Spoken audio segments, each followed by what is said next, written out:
Why did you run away? Security police. I'm in charge of this man. No longer, madam. He is now in the custody of the Ministry of Science. Take your stinking paws off me, you damn dirty ape. Oh, my.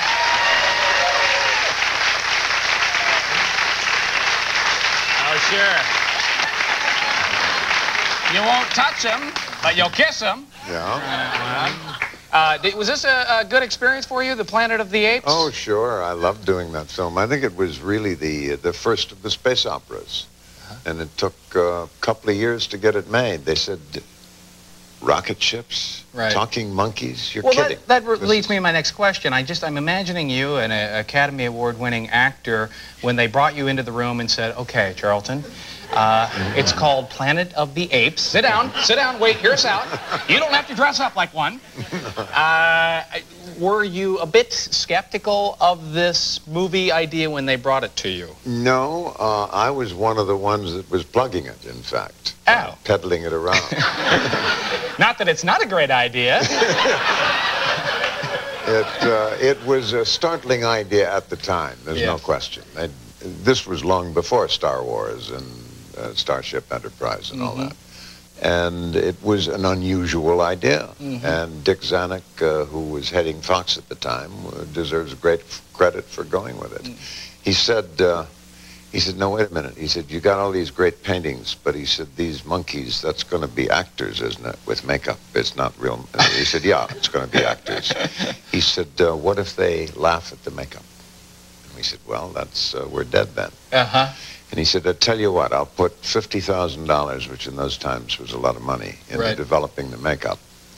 And he said, we'll do some tests. And Stick Roddy McDowall in the makeup room for 8 hours. Yeah. And actually, they used Morris Evans. Yeah. And Frank Schaffner said he'd direct it, and I said, I'll act in it, just because we wanted to get it made.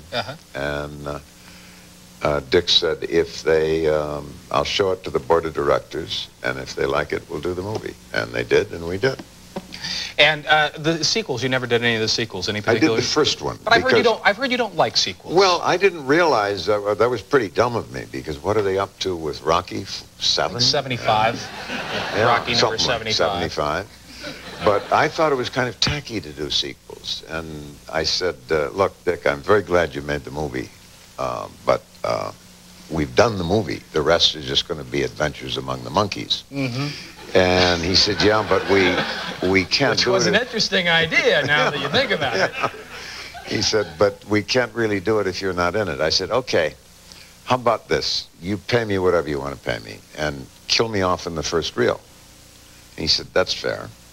So I didn't have any hand in the development of the second one. And then he said, is it okay if we have you disappear in the first reel and we kill you in the last reel? I said, yeah, I guess. And we did. And then I thought, okay, I'll fix them. And I persuaded them to do a twist in the plot where, in the end, there was an atom bomb and we blew up the whole world. Of course. And I said, that's going to be the end of this now, no more. Then they went back to before the first one. I think they made 5 in all. And of course, if I had the sense that everybody has now and said, okay, sequel, fine, let's do the picture again, which is what sequels are, really. Right. I would be a wealthier man than I am. Look, I don't buy that for shoe, a second. you see there?